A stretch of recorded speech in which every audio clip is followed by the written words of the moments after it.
Hey, slackers. How's it going? Welcome back. So, I would love to say good morning to you, but it is kind of late again at the CVAR crib. It is about 10:30 at night.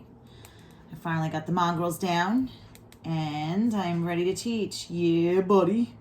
However, I'm going to admit, I was just complaining to my husband. I don't like teaching at 10:30 at night. There has to be a better way. So anyway, I hope you're all doing good. I've been keeping in touch with a lot of you, text message. I'm going to start catching up on the messages you guys are sending me on Canvas. I'm still trying to learn how to use that myself. So please have some patience if you're sending me things on Canvas. I'm going to stress again that don't worry about the grades on Canvas. I'm keeping track of the work myself. So if you're texting me the work on Remind, and it says not completed or incomplete or late or whatever, don't worry about it, okay? All these assignments so far have been homework assignments, all right? So I'm just checking it like homework. You you completed it, you tried it, you're getting, 100% for it, all right? So last video we talked about the empirical rule. And if we talk about the difference between Chebyshev and the empirical rule, Chebyshev has, let me get a little scrap paper out here. Let's talk about that for a second because I want to make sure you guys are all on the same page here. So, Chebyshev versus the empirical rule, okay? Chebyshev has one formula, 1 minus 1 over, what's the letter? K, that's K squared. K is not the standard deviation. It is how many standard deviations. And then it has two percentages attached to it. Chebyshev says that 75% is within what? 2 standard deviations. And what? 88.89%, that's right, is within 3 standard deviations. So if 75% is within 2, what's your K for the 75? It's 2, right? And if 88.89 is within 3, then your K is 3. Now, your empirical rule is a little different. Yes, y'all? The empirical rule has 3 different percents and no formula. And what's the key word here with empirical rule? What's the game changer? How do I know I'm doing empirical versus Chebyshev? It has to say what or what? Bell-shaped or normal. It's either normally distributed, normal curve, or bell-shaped. Very good. And it has 3 percentages. So they introduce data that's within 1 standard deviation of the mean. The empirical normal rule is what you study in Algebra 2 trig. But remember, our dude Chebyshev, this Russian guy in the 19th century, he lived in the 1800s, he is the one who came up with the foundation of what we studied in Algebra 2 trig, what we still study today, which is pretty phenomenal if you think about it. Can't stress this enough because dude Chebyshev had no calculator, no cell phone, no computer, none of that. He literally was a hermit that sat in his home and just collected data and did the same statistics over and over again and showed that there was a correlation, a relationship between data being within 2 standard deviations of the mean and data being within 3. And then later on, as we came up with technology and tools and resources, they actually refined it and said, hey, we can actually go even better than that. We can say that there's 68% is within 1 standard deviation of the mean. I should write of the mean here. Sorry, guys. And then we have 95% is within 2 standard deviations of the mean. And last but not least, 99.7% is within 3 standard deviations of the mean. And remember, when you're talking about the empirical rule, because they say it's bell-shaped or normal, you got to think about the shape of the data. So if you looked at the bar graph or the line graph, you get this bell shape or this normal curve. And who always goes in the middle? It starts with the letter M, like the word middle. That's right, it's the mean. And within means one above the standard dev or one below. If it's above, you add. If it's below, you subtract. And so on and so forth. Within 2 standard devs or within 3. So this is your 68%. Okay. Out here is your 95%. And here is your 99.7%. So hopefully this kind of helps, because you know me, I'm always trying to give you different ways to break it down. All right, so the game plan for today is, despite wrapping up the difference between the 2 theorems and the rules that we learned so far, I'm going to go through what I would normally call in class. Hold on a second. Princess Olivia is awake. Alexa. Hi, Liv. Shut down. The music is a little too loud. I hear it like vibrating to my room, and it's like creepy. It's creepy because it's vibrating. That's the bass from the speaker. Come here. Chin up. Why is your face all red? Did you scratch it? I don't know. I might have scraped it when I was looking at the plant. Okay, weirdo. So, You want to say goodnight to the kids? No. You have to squeeze it. Oh, there's her eye. Good night. Okay. Go to bed. Daddy will tuck you in.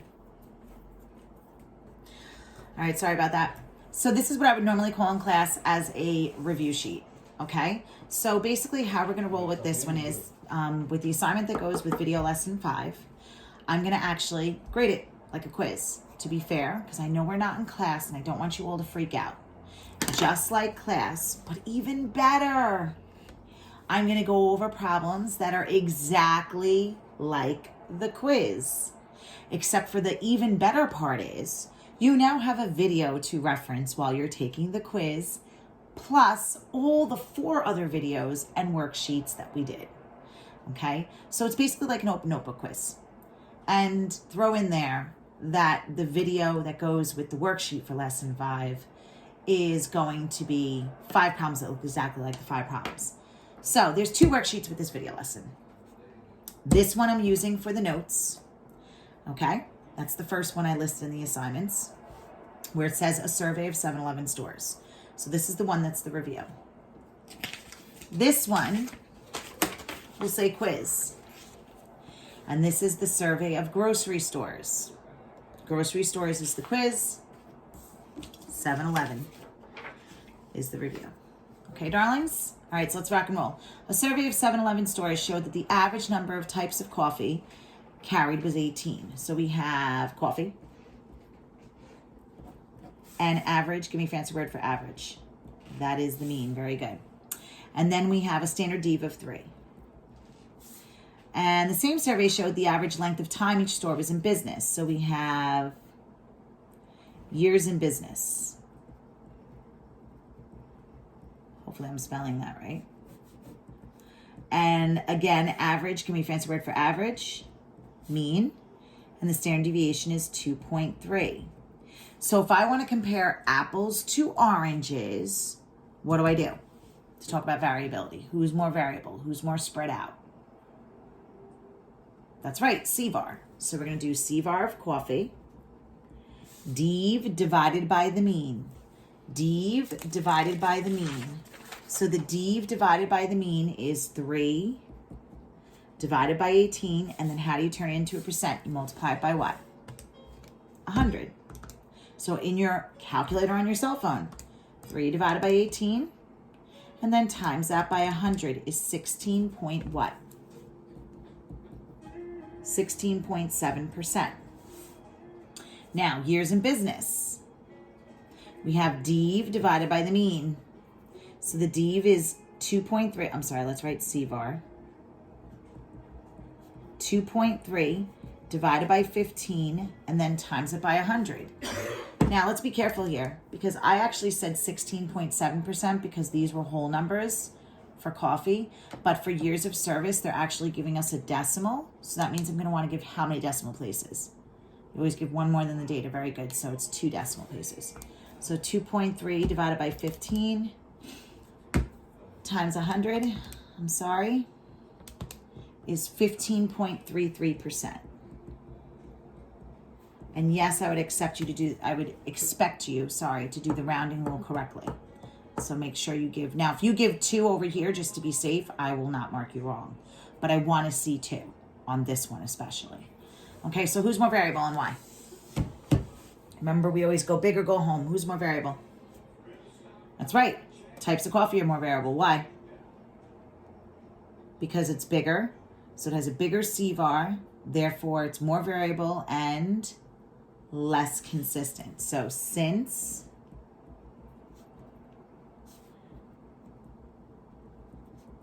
the types of coffee has a larger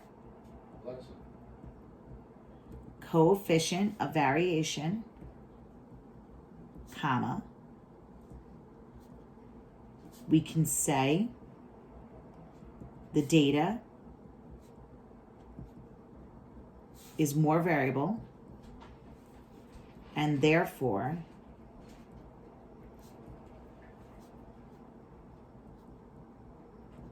less consistent. Okay, this should be old school. This we've been doing for a while. Throwing it in there. To me, that's easy points for you guys. Okay, darlings? Let's take a look at number 2. The average amount of money hairdressers makes per week is $50 per hour. Again, give me a fancy word for average. That would be mean. Very good. So a hairdresser makes on average $50 an hour. The standard deviation is $6.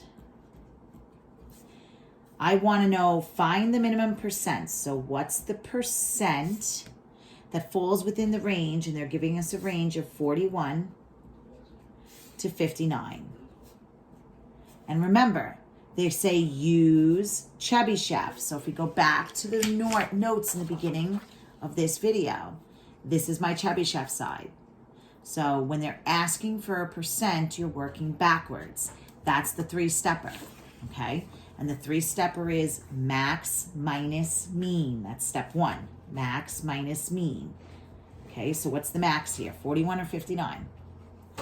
Very good, it's 59 minus, who's the mean? 15. Remember the CVAR trick is max minus mean, all start with an M, max minus mean.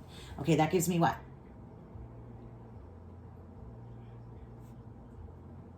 I'm sorry, I did something wrong here. Max is 59, minus the mean is 50. Okay, we're good. Max minus mean is 9. And then you take the difference, step 2, divided by, what's the div? 6. Very good. So in the calculator, and that's something you can do in your cell phone calculator, 9 divided by 6 is 1.5. That 1.5 is my K. And then step 3, plug it into the formula. 1 minus 1 over K squared. 1 minus alpha y equals 1. 1 over, and that should give you 0.55555. And then you times it by 100. Move the decimal point 2 places. And that's how you get 55.6%. Yes? And then you have to write your sentence. So we're going to say 55.6% of data values falls within this range. So you ready?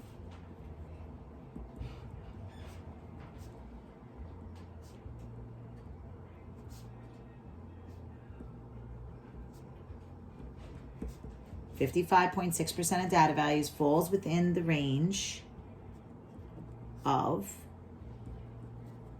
$41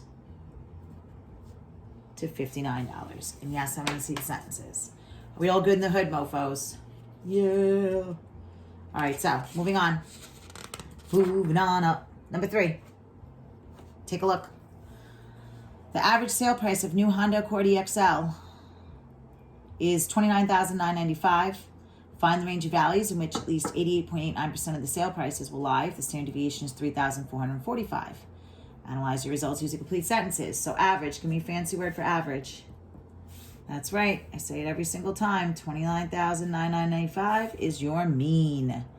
And then they say find the range, at least 88.8%, and they give us a standard div. What's the standard div here? 3445. Now they want to know what's the range of numbers And this time they give us the percent, 88.89%. So remember, in number 2, they give us the range, they want the percent. That's the 3-step problem. Max minus mean, difference divided by d. That gives you your k, and then you plug it in, 1 minus 1 over k squared. That's how you get percent. With this one, this is the one that you roll straight. Okay, this is where the formulas, the percents come in with Chebyshev. So 88.89% is how many standard deviations? That's right, it's 3 of them. So you always start with the mean. So 29,995, and we're gonna go 3 standard deviations above the mean. So if you go above, am I gonna add or subtract? I'm gonna add 3 of them. And again, watch as I say it. The mean above is add 3 standard deviations. Within means it's above and below though. So if I go below, am I adding or subtracting? I'm going to subtract 3 standard deviations. So let's put that in the calculator. And again, this is all math that you can do in your cell phone calculator. So 40,330 looks about right. And then I'm just going to be fancy here and recall it because I'm being mad lazy because it's late at night at the CVAR crib. I'm going to change addition to subtraction. I'm getting 19,660. And that's all wonderful, but I have to write my sentence. So now I'm going to write 88.89% of Honda Accord EXL prices falls between $19,660 and $40,330. Now, what makes the variability of a range of price in cars, by the way, just to keep it real? You know how I like to keep it real here. Why would you range in price from like 19 and change to like 40 on a car? What's the game changer on that? Think about it for a second. Think if you can come up with a couple of reasons, a couple of things that would cause the sale of a car to range in price like that. Sorry, guys. My loving husband made me tea. No caffeine, but you know how I feel about that. But it's close enough. Hey guys, guess what? I am less than 11 weeks away from a cup of coffee. Yeah, buddy. All right, anyway. That's right. What kinds of things changes in price in a car? You're talking about a 19,000, like a car that's originally listed at like 8, 9, 10 grand over that price. That car is basic. Like it is your basic color, fabric interior, has nothing, no bells, no whistles, nothing in it. This probably is also a standard car. I actually learned how to drive in a standard, and it's very rare for people to drive standards nowadays, but a standard's a stick shift, okay? So usually that's your cheapest car that you can get. Whereas, and it's probably a 2-door versus a 4-door. Whereas your $40,330 Honda Accord EXL, loaded, beautiful. I had one. Remember I almost died when I told you about that? Leather interior, moonroof, Bose stereo system, subwoofer. I had S tires. There were speed tires, racing engine in it. I mean, you name it, it had it. And it was a beautiful car. But yeah, definitely that's things like that. Every extra you put in a car adds to the price. Spoiler in the back, that's the thing that goes over the trunk, rims, all that stuff adds the value, the price of the car goes up. So that's what's causing the variability. That's what's causing the spread in the data of a price of a car. Okay, anyway, moving on. In a distribution of 800 values with a mean of 60.2, at least 600 fall within the interval of 54 to 64.4. Approximately what percentage of values should fall in the interval of 51.3 to 68.2? Use Chebyshev theorem and be sure to analyze the results to complete sentences. All right, so we're still on Chebyshev here, right? So 800 is the total. Remember in statistics, we denote that with an N. And then we have our mean is 60.2. And then they say, hey, 600 of those numbers are within this range, 54 to 64.4. So this is our two-parter question. Okay, I think I did this in video lesson 3, and you had homework on it. And then the second part says, all right, well, given that information, what's the percent then that's within 51.3 to 68.2? Okay, so let's take this one step at a time. We are missing information. When we want to find the percent and we're working backwards, that's the 3-step problem. Max minus mean, difference divided by div. That gives you your K, and then you plug it in. The problem is I don't have a deviation. But remember, you can find it. Okay, so let's start working on this here. Part out of whole equals percent out of what? 100, very good. So if I know that there's 800 total numbers, and I know 600 of them fall in this range, I can figure out what the percent is then that falls within this range. Okay, and then from there, I can work backwards. Now, if you didn't see that and you started doing the 3 steps, watch what happens if you do the 3 steps. Step 1, max, 64.4, minus the mean, 60.2.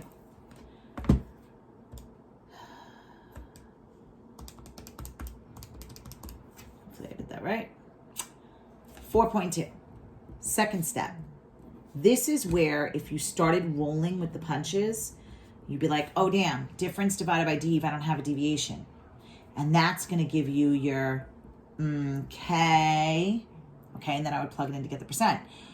So the third step is where you get your percent. And it's usually either 75 or 88.89 in these problems. So that way you can work backwards. Okay, you get other percentages when you do problems like we did with number 2. But we're not missing a standard deviation in number 2 in this packet.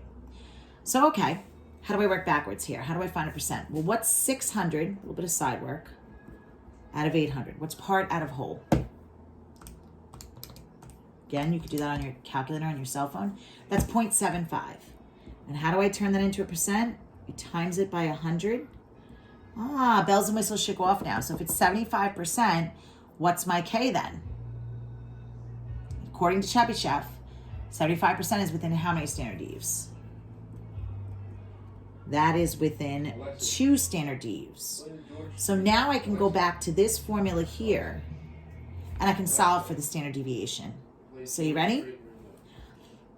I have 4.2 divided by the standard div is going to give me 2 standard deviations. My K, if I stick it over 1, everybody go kung fu fighting. I'm going to get 4.2 equals 2 standard divs. I'm just going to call it X. And then the last step would be divide by 2, which should give you 2.1, I believe. Okay? Yes, indeed. So now I have a standard div. So now I can go back over here and solve this problem. So you ready? Woo, a lot of side work. So back over to this problem. This is the actual question. Max minus mean. So 68.2 minus the mean, minus 60.2. And you get 8. Difference divided by the div is 2.1. So 8 divided by 2.1. And you get 3 let's round it, 3.8. Okay, that gives me my K, and then I'm going to plug that in. 1 minus 1 over K squared.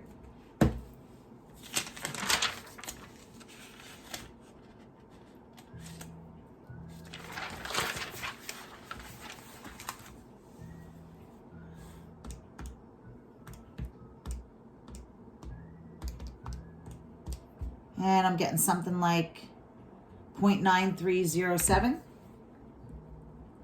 I turn that into a percent by multiplying by 100, so something like 93.1%. How's it sound, my darlings? Okay. Now, if you want, you can say 93.07%. I would accept that too.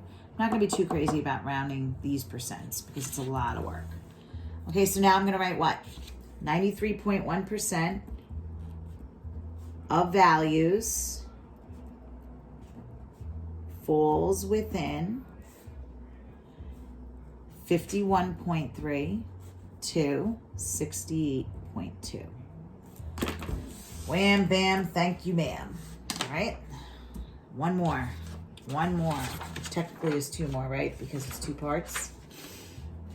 All right, the average amount of time adults spend cleaning is 8 hours per week. Okay, 8 hours per week. If we assume the standard deviation is 3 hours, so we have the mean is 8 hours, and the standard dev is 3 hours. What percent of adults, they want to know what's the percent, is more than 14 hours. This one says to use Chebyshev. All right, so if we start with our steps, we want to find a percent. Step 1, max minus mean. In this case, they're not really giving us a range of numbers, so we're just going to do 14 minus the mean. And I believe you get 6, right? Indeed. And then difference divided by the dev. And you get what? That's 2. That's my k. And then we're going to plug it in. Step 3. 1 minus 1 over k squared. And that's where you get 0.75. 0.75, if you multiply by 100, is what is a percent? 75%. So what does that mean? Okay, it's within 2 standard deviations of the mean. So 75% of the data is within those 2. So it's 2 above and 2 below. But they want to know how much is more than that. So they just want to know the one side. But there's 2 sides left over because it's within. So I have the stuff greater than 14 hours, and then I have the stuff over here that's less than the 2 standard deviations below it. So what do? What's percent always out of? 100. So I do 100 minus 75, and you get 25%. So there's 25% of the data left over, but there's 2 tails. So then I cut it in what? Because I only want to know the one tail. Cut it in half, and that's how you get 12.5%. So I'm going to say, 12.5% of adults, can't write, cleans more than 14 hours per week. And that's by using Chebyshev.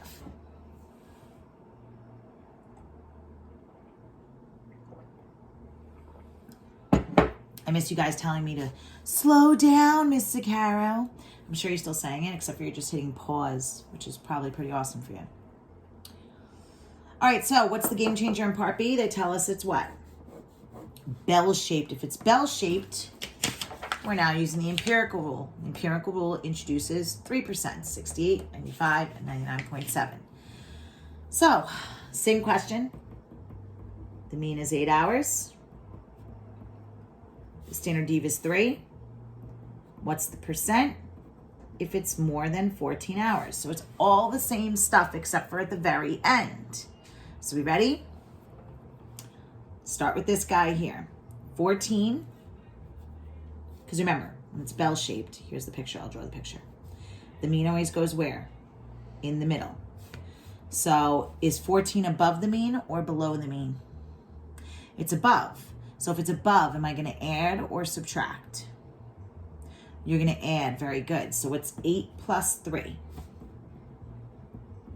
That's 11. We're not at 14 yet, and I went 1 standard dev above. Let's add again. 11 plus 3 is what?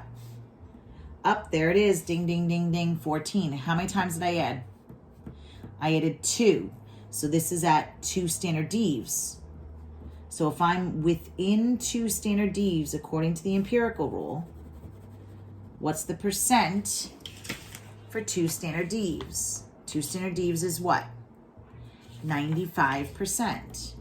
But they didn't want to know what's the percent of the data within 2 standard deviations. They want to know who's more than it. They really just want to know this guy here. But there's 2 tails left over. So you got to be careful, right? It's set up the same way as we do Chebyshev, except for it's different percents. So percent's always out of 100. So I'm going to do 100 minus 95%, which gives you 5%. And then there's 2 tails left over. So you take the 5 and you divide by 2, and you get 2.5%. So we're going to say 2.5% of, adults cleans more than 14 hours per week. And I'm sure you can guess why I made up this problem, because everybody's become, what's that word? Something like agoraphobic or something, where they're like germaphobes now. All of a sudden, I think I joked with you guys about this. It might have been one of the last jokes I left you on, that what were people doing before this? Like, I don't understand. I went to the grocery store, the last time my husband actually let me go to the grocery store, like 2 weeks ago or something. And you can't find like soap, and you can't find like cleaning products. Like, what were these dirty mofos doing before? I don't understand. Like, I really don't get it. Were they not washing with soap? Like, it's so gross. Okay, anyway. So there you go. There's your 5 questions. You now have not only know exactly the questions that'll be on the quiz like you do normally in class, but you have a video of me with all the answers and all the work worked out that you can refer to. So I'm sorry for the long review video, but here it is. Please, please, please get in the worksheet for video lesson 5. Remember, I posted 2 with this video lesson. 1 is the review. That's the one we just went over for 7-Eleven stores. So the next worksheet of 5 questions, where it says a survey of grocery stores, that is going to be the graded assignment. Okay? Good luck. Godspeed. And may the force be with you. Goodbye, my darlings. Miss you all greatly. See you soon. Hopefully.